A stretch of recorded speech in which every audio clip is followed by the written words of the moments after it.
Buenas noches, Héctor. Buenas noches, Gerardo. Bueno, por estas horas, aquí en Córdoba al menos, todos los caminos de tribunales conducen a la Fiscalía de Marcelo Fenol en estas causas resonantes. El doctor nos acompaña y ha escuchado atentamente las declaraciones de Diego Hack ahí en el piso.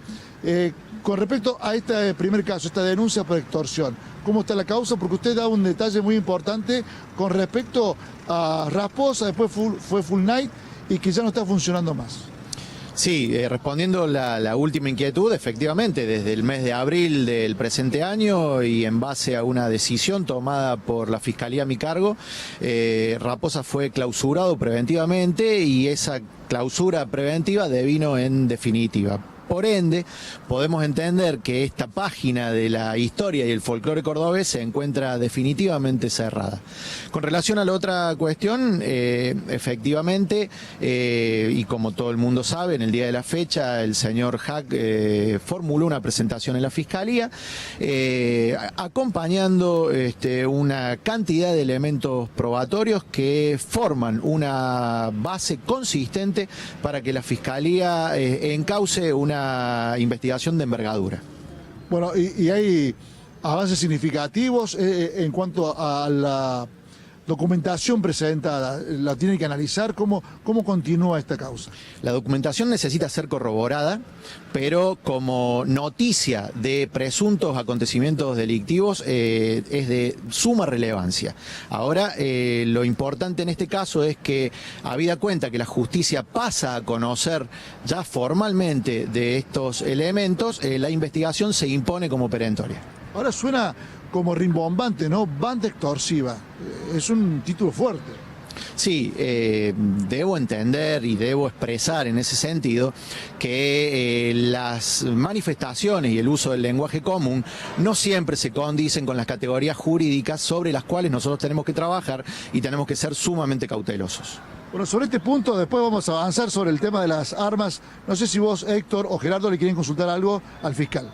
Sí, y gracias por atendernos, fiscal. Buenas noches. Usted acaba de decir que el material que ha recibido hoy es consistente para una causa de envergadura, es decir, se encuentra con un hecho que es muy significativo respecto del funcionamiento de la noche en Córdoba y de la relación de este negocio con el sistema público, con las autoridades, aparentemente, con los controles.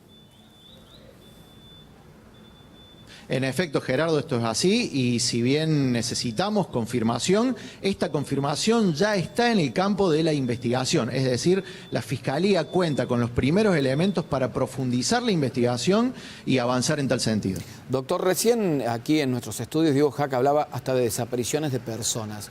¿Podría ordenar detenciones usted en el marco de esta causa y con la prueba que tiene hasta el momento?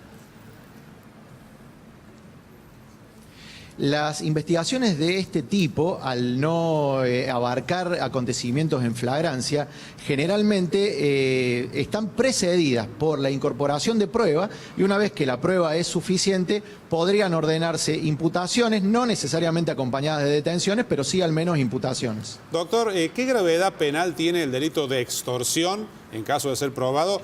Y si para esto, me imagino usted va a citar a declarar a las personas que han sido perjudicadas. Aquí Hack mencionó a exfuncionarios, a personas que tenían relación con la vida pública de Córdoba. La extorsión como delito es uno de los delitos más severamente penados dentro del catálogo de delitos contra la propiedad. Y de hecho ameritaría una pena de gravedad que excede por mucho el mínimo de la condicionalidad, es decir, de recaer condenas, estas serían efectivas.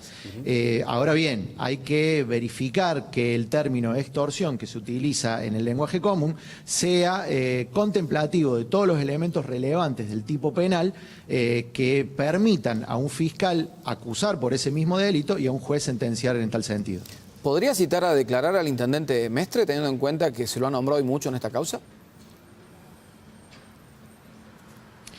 En este momento de la investigación no podría descartarse absolutamente ninguna medida, pero así como le digo esto, también le digo que sería imprudente afirmar que necesariamente se va a convocar a alguna de las personas mencionadas por Hack en su presentación. Pero tiene que probar de alguna manera si ha existido el intento de extorsión, por lo menos con las víctimas, me imagino.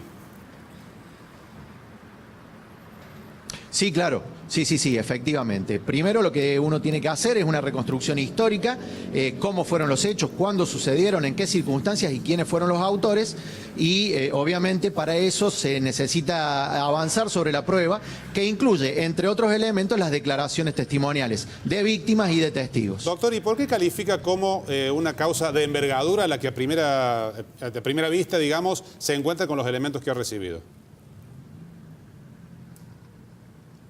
Básicamente la investigación es de envergadura por dos motivos. Primero, todos los que vivimos en esta ciudad conocemos que Raposa trabajó en el ámbito de la noche o se desempeñó en el ámbito de la noche durante más de una década. De hecho, el mismo Diego Hack menciona que ni siquiera hablamos de una gestión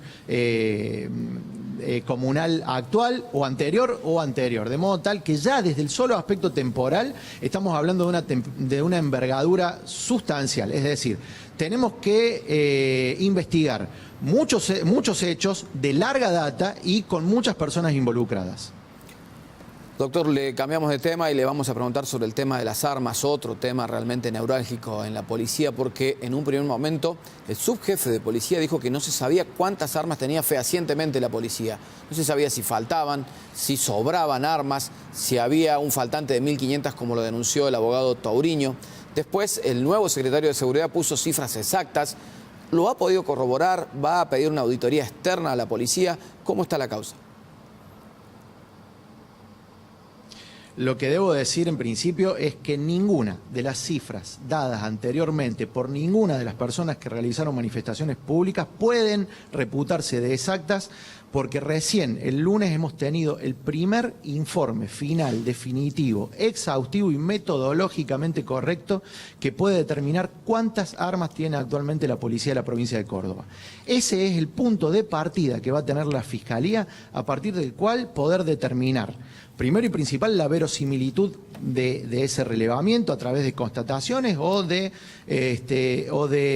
inspecciones de terceros, y además saber si ese número de existencia real y constatada físicamente como parque armamentístico de la policía adolece de algún faltante o es absolutamente todo el patrimonio adquirido por la fuerza. ¿Y cuánto tiempo todas estas medidas pueden llevar a que se conozca la cifra definitiva, que es me parece una información muy importante para la tranquilidad de la sociedad, habida cuenta que se trata de la fuerza encargada de custodiar la seguridad de la provincia y se está hablando de una situación grave, por lo menos con lo que se ha manejado hasta ahora?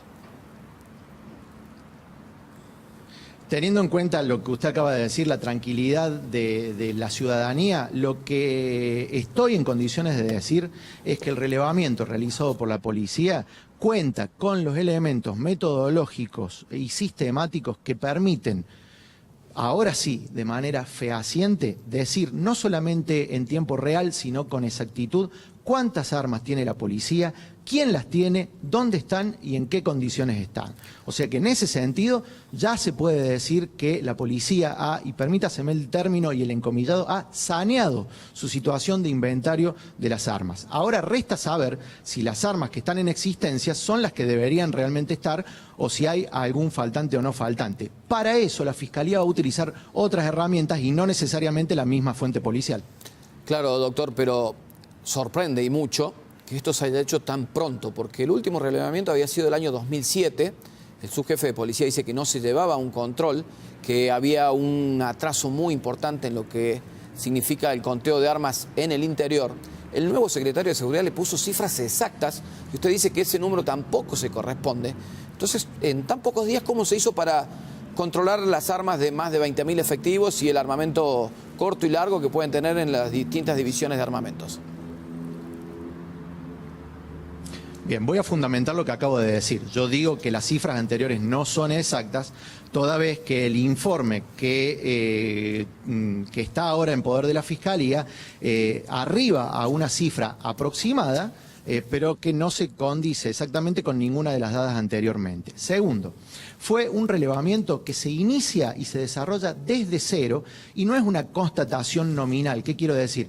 No es que la cúpula policial o los encargados de hacer el relevamiento solicitaron a cada una de las dependencias que informaran cuántas armas habían, sino que se establecieron puestos de verificación física. Es decir, cada policía tuvo que exhibir en un puesto de verificación física el armamento provisto, se tomó nota de ese armamento, se ingresó en un software de modo tal que ahora se puede informar en tiempo real cuántas armas hay, se verificó eso, y no solamente con el personal policial que tiene arma provista, sino también con las dependencias que tienen armamento. Doctor Fenol, ha sido muy amable, le agradecemos que a esta hora se haya prestado a esta información tan importante y seguramente las dos causas que usted tiene entre manos, entre otras, va a permitir que hagamos un seguimiento y fundamentalmente cuál será el resultado de ambas presentaciones. Gracias por este contacto con Tele8 Noticias. De nada, buenas noches. Gracias, José, desde allí. En cualquier momento retomamos el contacto.